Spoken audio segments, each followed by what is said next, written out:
See, I like to be in the present, not lost in my imagination, and not lost in thinking about the past or worrying about the future. Not lost in planning and scheming, but to be in the present. Okay?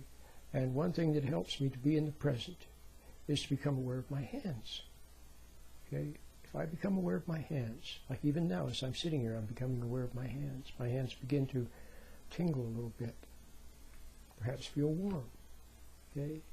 When you're aware of your hands, they begin to tingle a little bit. And then as you notice that tingling, the warmth in your hands, it helps to anchor you in the present. It feels good, actually, to be aware of your hands, and to be in the present.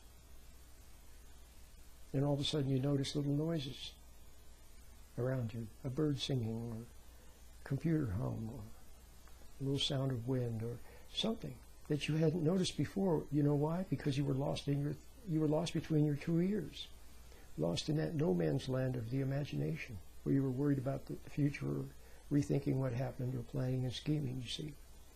So hand warming is very good. It's very simple. Just become aware of your hands. Your hands can be in your lap. Okay? They can be in your lap. You can also have your hands like this. See, if my hands are like this, then that helps some people to be aware of their hands, because then they can feel warmth between their hands. You can feel the warmth there. Okay? Or you can have your hands by your side, or have one hand by your side and be aware of one hand. See, it's all good.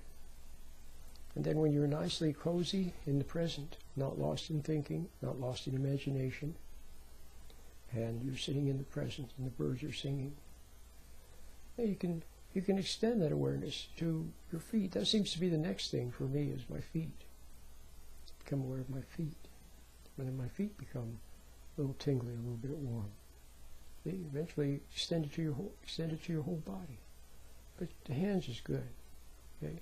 You can do it anywhere. Sitting in a room, sitting on a bus, sitting in an airplane, sitting in the office. You can do it while you're standing, waiting for the bus to come, or while you're out walking. You're out for a little walk, and as you're walking, you can be aware of your hands. It reminds you to be in the present. It brings you back to the present. Okay? So anyway, now I want to get to what I was going to tell you earlier. So you see how simple that is, and how beautiful, and how it's very spiritual. It's so simple. See, it doesn't have to be complicated. There was a nice lady in, actually, two people. There was Madame Jeanne Guyon. Madame Jeanne Guyon. She was a spiritual writer. She was a mystic. Okay? She wrote A Short and Easy Method of Prayer. It's very well known, very popular. Okay? And much read. It's very simple. And she lived in the late 1600s, early 1700s. She was a friend of Archbishop Fénelon. Okay? And he also wrote some wonderful things. And then over in Spain and Italy, there was a man named Miguel Molinos.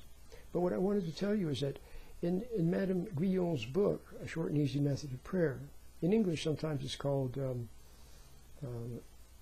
Finding the Presence of God, or there's different titles for it, Spiritual Progress, but it's basically a short and easy method of prayer. And she says that anybody can learn to pray this prayer of silence. She calls it the prayer of silence, or the prayer of stillness.